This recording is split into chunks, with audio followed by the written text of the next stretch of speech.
The toilet is so fundamental. Everybody needs it. It is just a good place to start thinking about how to change the world. My name is Nikolai, and I'm a video producer here at Mashable. I wanted to do a video series that looks at how we can create a more sustainable and more equitable future. I'm Chelsea Wald. I'm a science writer, and I just wrote a book called Pipe Dreams, The Urgent Global Quest to Transform the Toilet. And it's about all kinds of innovation that's going on in sanitation throughout the world and how toilets fit into our lives and have the potential to be so much better than they are today. The toilets at the end of the 19th century, if you look at pictures of them, they looked and worked very much like toilets that, you would be familiar with. And the people who came up with them weren't dealing with the same issues, many of the same issues that we are dealing with today. So issues like, climate change, toxic pollution, plastic pollution, these very fast growing cities that we have. There's just a range of modern problems that the toilet wasn't intended to help with and doesn't. I mean, in some cases, it exacerbates things like inequality. Many people in the world don't have access to this kind of system. In fact, about half of the people in the world, billions. It is so much more than a place that just accepts your pee and your poop. If you don't have a toilet, or if you have a poor toilet, then your life is much poorer for it. And I think that's not just about safely taking away pee and poop. It's about the role it plays in your life. The fact that, we're talking about half of the global population, billions and billions of people now, probably billions more in the future, still not having access to that kind of safety, to that kind of, I guess it's essentially a basic human right to use the toilet.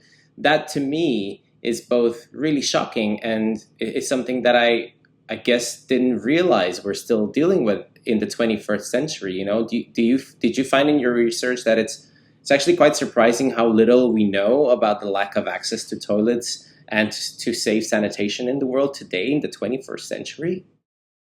The other thing that's very shocking is how often similar things are happening in the US.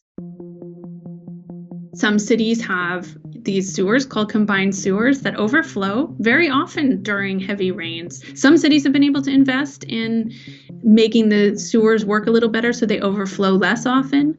And what's become clear in the last few years is how many Americans, especially rural Americans, live without safe sanitation services. So 20% of Americans use on-site sanitation, which is usually a septic tank. I mean, most people aren't using outhouses.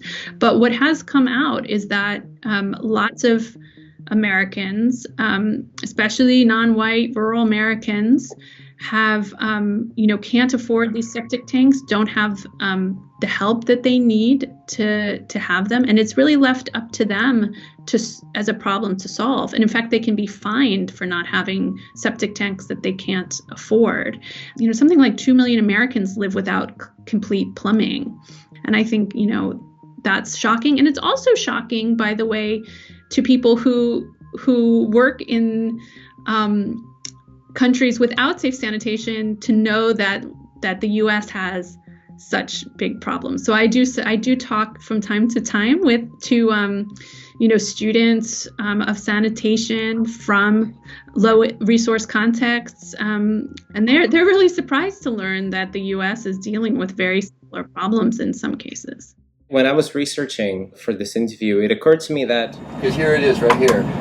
There are people permanently living in space on the International Space Station, where one of the key innovations is figuring out how to go to the toilet there and figuring, more importantly, how to recycle and reuse all of that stuff. Why are we so backward, even though we're starting to become aware of all the problems that are being caused from our approach to shuffling away our poop and pee? You can take the example of urine, which, is a really rich source of nutrients. You can use urine as a fertilizer. Phosphorus is mined around the world. Eventually, it's going to run out. And we're going to, pretty much need to use our urine at that point.